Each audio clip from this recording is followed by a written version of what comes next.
Hey, thanks for joining us again at He Works Hard for the Honey. Doing my weekly hive inspections. Somebody on the site was asking why we do these inspections, and you may have noticed in previous videos I spend a lot of time talking about the sort of space and the size. I take it frame by frame so we can talk about eggs, larvae, and capped brood. We want to make sure that the queen is healthy and still present during these inspections. We also want to take a little time to try to identify any problems. Varroa mites, there are a number of funguses which can infect a colony and need to be treated as soon as possible when that happens. So that's what we're doing when we're out here on a weekly basis. Switching it up a little bit and starting with Hive 2. As you can see, and you may have noticed from my video a little earlier in the week, we have a large amount of clover blooming in the yard.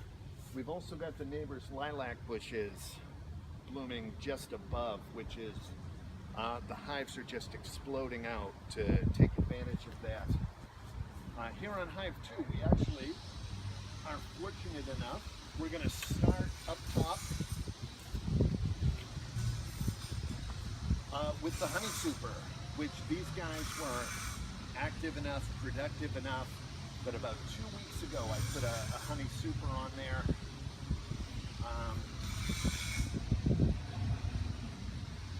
Which as of last week, they hadn't really started anything on it. Let's take a look this week. So as with all hives, they're going to start towards the middle, and it looks like they really haven't got up here much. I am seeing a little bit of wax on one of these frames. They're certainly a little busier up here than they were last week, and that's a good sign. I'm going to move them.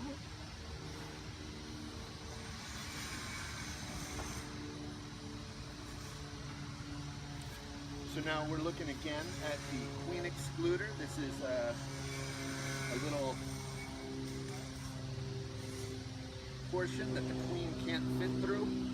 So anything above this won't have any eggs, larvae, or brood. It will strictly be honey.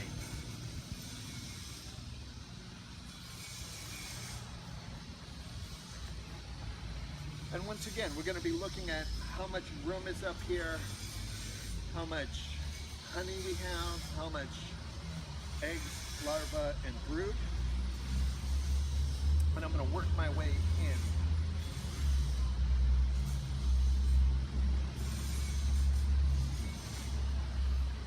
Alright, nothing really on this frame. A little bit of wax. A little bit of wax lets me know that they are working their way out and expanding.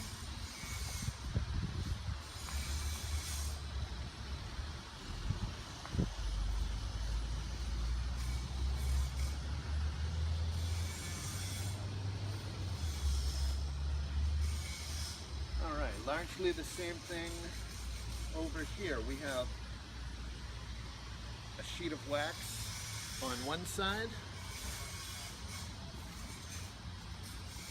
That's pretty well covered in wax. Nothing really to speak of on the other side.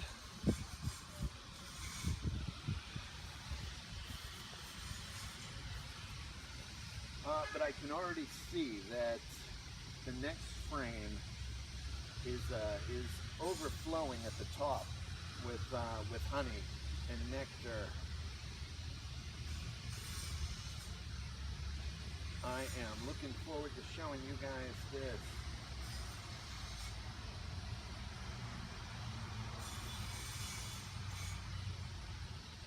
Oh, this is heavy. And it's heavy because, boy, that is really packed with honey.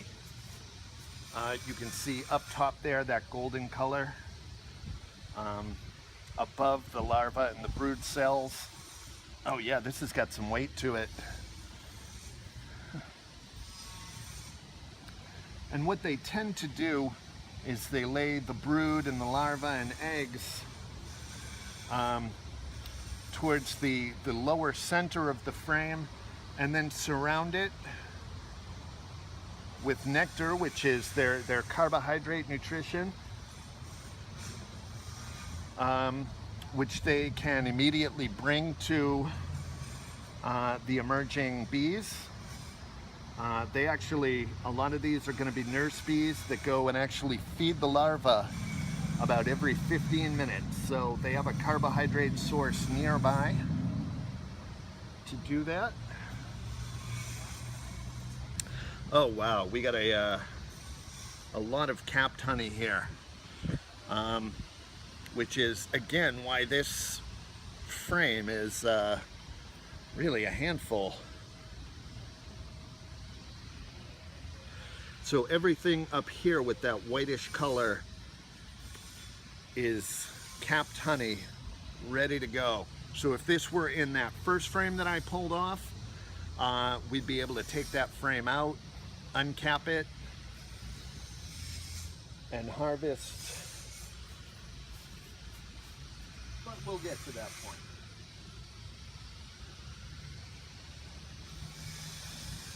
But we'll get there.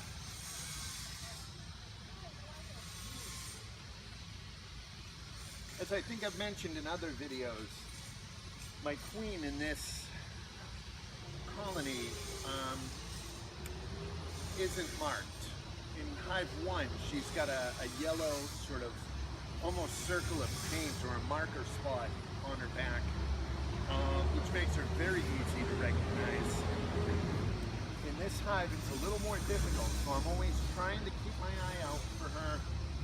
It is nice when you can put eyes on the queen. Lets me rest a little easier at night, knowing that I've seen her and she's sort of healthy and continues to be viable. All right, it looks like we had a hatching from this frame, because you can see they're largely open. So the queen will have to make her way back around to this. Couple exceptions around the right and left. Again, we've got capped honey up in the corners, which is what you like to see.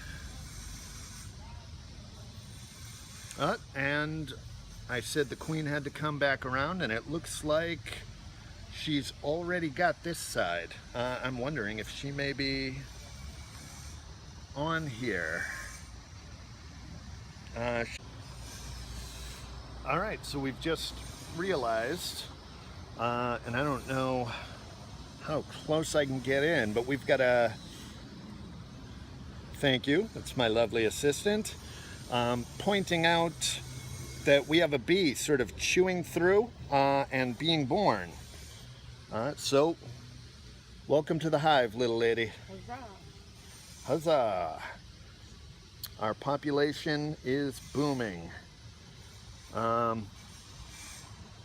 Really, what is it that I have on my shoes that they are all over my shoes and ankles right now? It kind of tickles.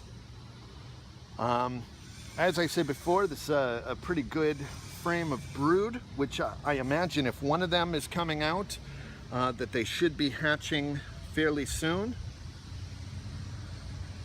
And very similar over here. They are creating a little bit of wax down the bottom there, which I'll have to take out at some point in the near future.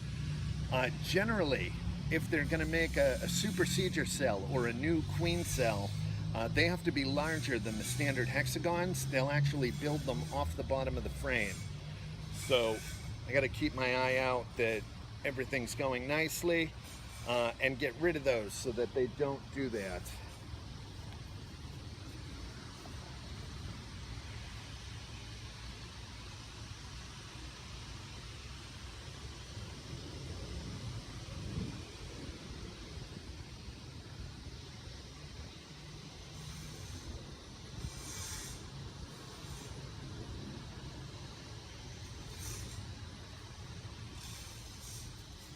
All right. So we're getting towards the end of the frames on the other side. You can see there are some swelled honey cells up top. And as mentioned before, they are sort of around those lower middle frame capped brood. Looks like there's been some hatching done on this, which means it's been established for at least a little while. And committing like a cardinal sin here, but I just saw what looks like a drone cell, which is a little larger. It puffs out a little more.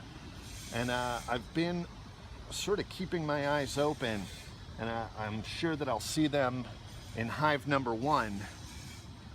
Again, last week I was really embarrassed. I saw a bunch of drones in there, started talking about the potential that they were queens or that they were wax moths. And that was just the first time that I've really seen drones in large numbers. Drones are almost twice the size of a regular worker bee.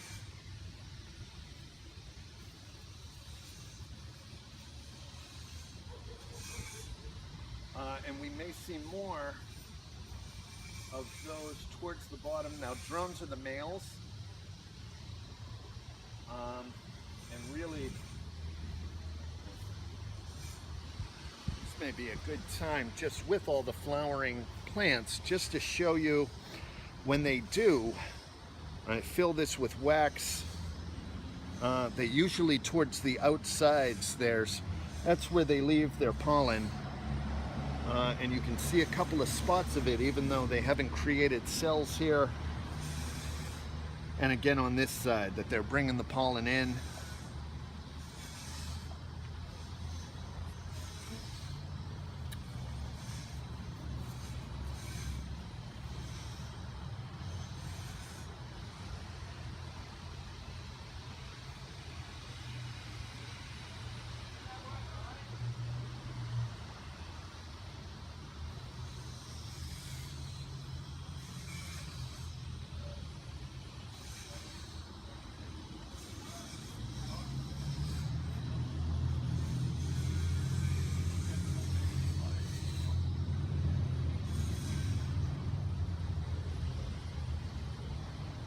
Now there's a good chance we saw some wax.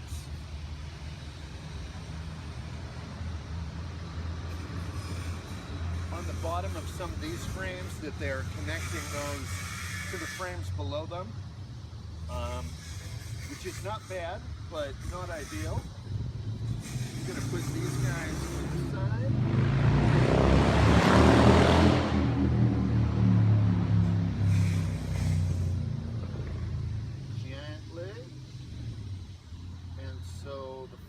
Don't fall over, which is a little hard in this part of the yard, which is uneven, but and we're going to take a quick look and see what we've got down here, which looks pretty good. It ain't pretty and it ain't good, but it's pretty good.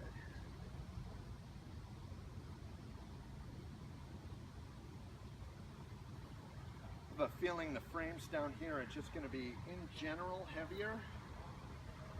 And as I mentioned, in the frames above, you can see there's a great deal of color on these. Some whites, orange, yellows, some of them that are almost brown, and those are pollen, which is the bee's protein source. We can see some capped honey up top. This is an excellent frame, especially that far out. All right, looks like we may have just had a hatching down here, but the corners are completely covered in capped honey.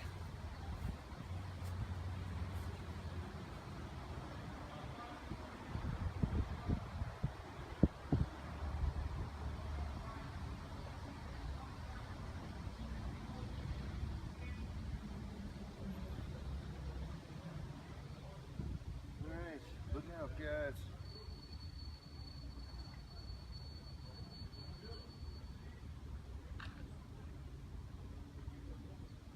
So as I pointed out in previous videos,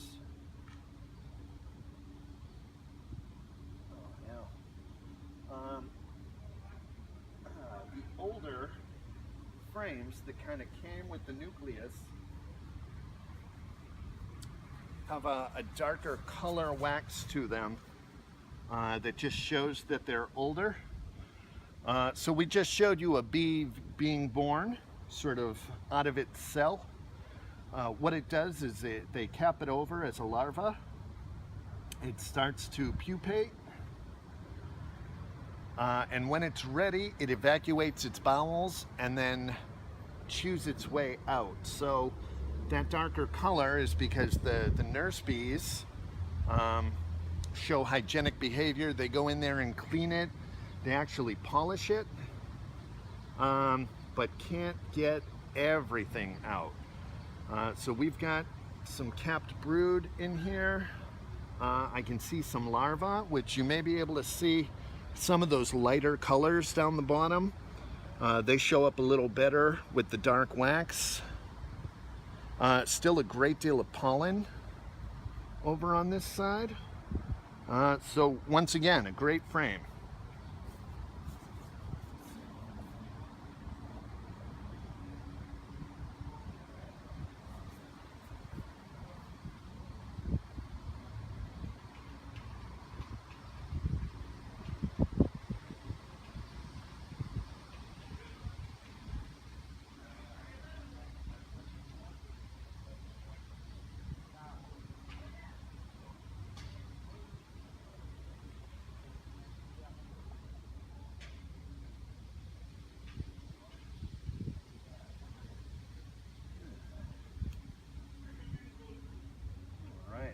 I'm gonna get an easy one here.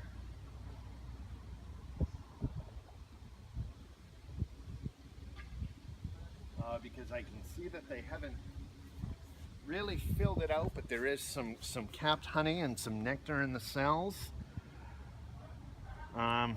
They're not quite all the way through. As you can see, the bottom left corner has just about no wax on it. It's the plain frame, all the way up to capped honey in the upper right hand corner. Sometimes you'll notice these guys who have their heads in the honey cells, because I'm coming in, I'm invading their space. And also when you smoke them, what happens is they go into sort of fight or flight. They are trying to grab up as much resources as possible with the expectation that they may need to move to another area. The smoke, it's suggested that bees have always generally lived in trees naturally. So smell of smoke means fire, means they have to pick up and leave. And so they want to take as many resources with them as they possibly can. Which is one reason why smoke makes them a little, oh hey there. One reason why smoke makes them a little less likely to sting is because they're not really paying attention to me. They're grabbing up what they can to get out. Wow, and this looks like it's going to be almost completely a honey frame. You can see the glistening nectar in the bottom left and right hand corners. Capped honey up in the top right and left.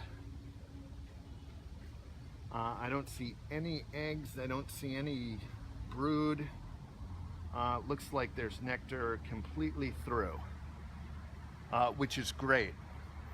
Now bees need about 60 pounds of honey to get them through a winter. So as much as I'm going to be taking from them, I need to also make sure that I am keeping enough to leave on the hive and let them get through their winter.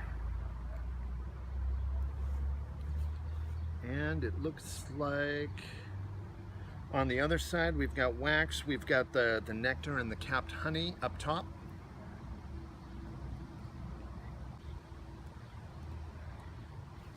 is nectar and honey. Again, I see no eggs, I see no brood. I do see some coloration from pollen on this side, which again is fantastic. It means they're out, they're picking up resources, they're bringing it back to the hive.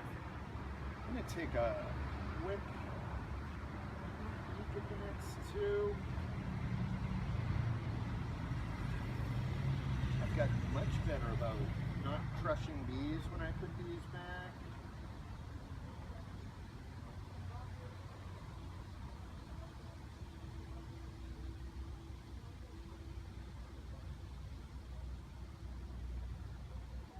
Boy, it's funny. I don't have this problem with my other hive, but because these bees were established when they came to me, they are immediately gluing down all their frames, and so you may notice sort of it kind of jerks.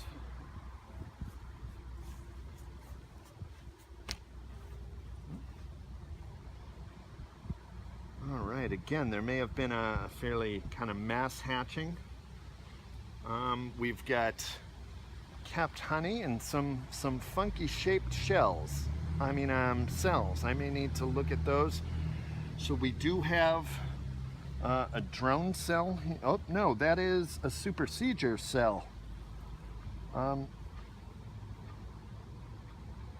So a supersedure cell is what I was talking about. When they're getting too big, they're feeling a little enclosed, they can't all smell the pheromone of the queen.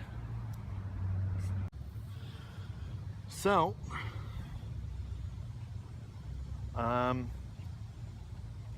supersedure cells, they are the larger cells. There's actually a hole in the bottom that the queen would be born out of. There's not only the one, which is very clear right here, but another one that's sort of covered up here, and I want to make sure that they're not feeding larvae in there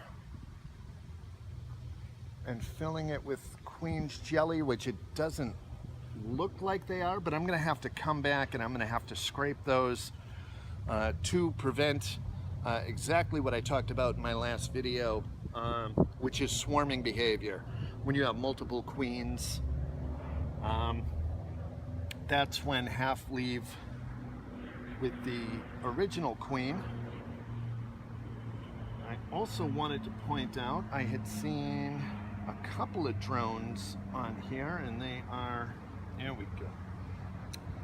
This guy right here, who's a fair bit bigger than the bees around him, has a larger, sort of more bulbous abdomen, is a male. And males are really just there for reproduction. They do mating flights where they try to oh boy, there's a third supersedure cell. That's why it's funky down there. So it looks like our swarm talk was very well timed. I'm gonna need to come back and remove those and try to make sure before I do that my queen is in here, which I believe she is. I saw eggs.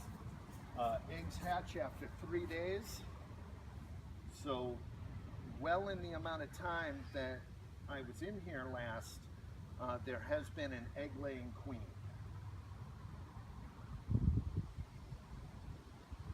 Actually, I feel like I should do that before I put this back. And the last time I started cutting things off of the wax, I got stung a couple times. So I am sort of emotionally preparing myself that they are not going to be happy with me as I take some of these larger cells off.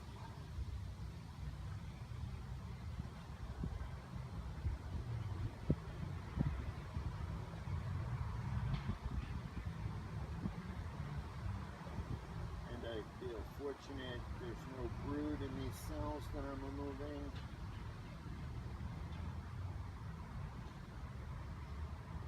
So I can get in there without too much. Although I just did damage some nectar, and I'm imagining the same thing's going to happen over here, that they built these towards the top. I just damaged a couple of bees. That's good.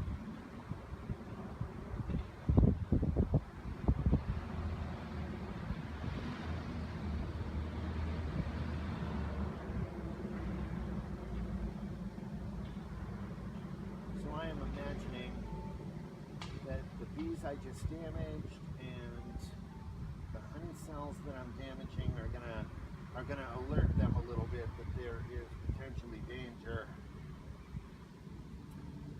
I am gonna leave all that honey for them to go scoop up if and when they're ready. But I'm glad we took a look at this, because that could be trouble if you don't pick up on it.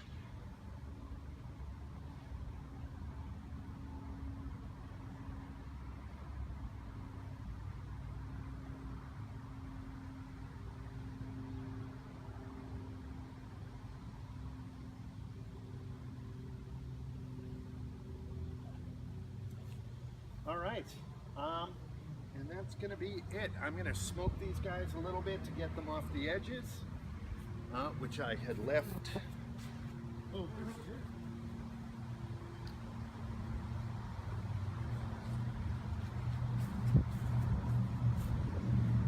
And I'm gonna start putting them back.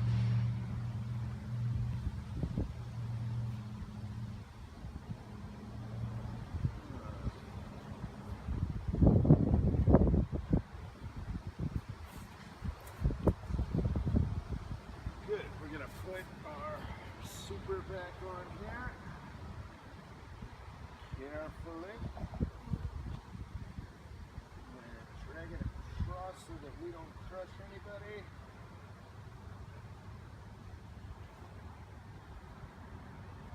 Until the very end. Yeah.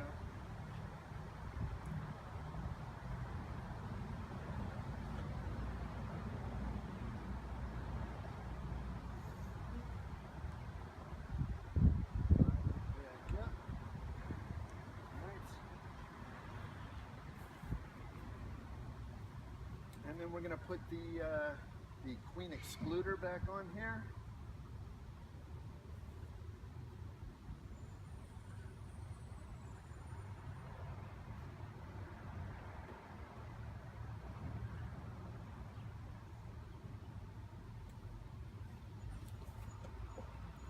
With what will hopefully within the next week or two become our honey super.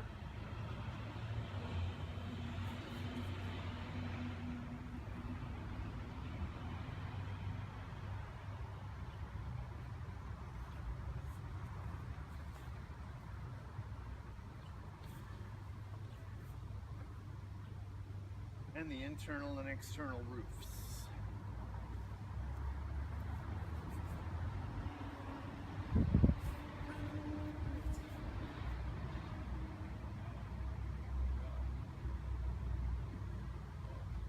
And that's it for these guys. I'll give you a chance to go grab a drink and I'll meet you at the other hive.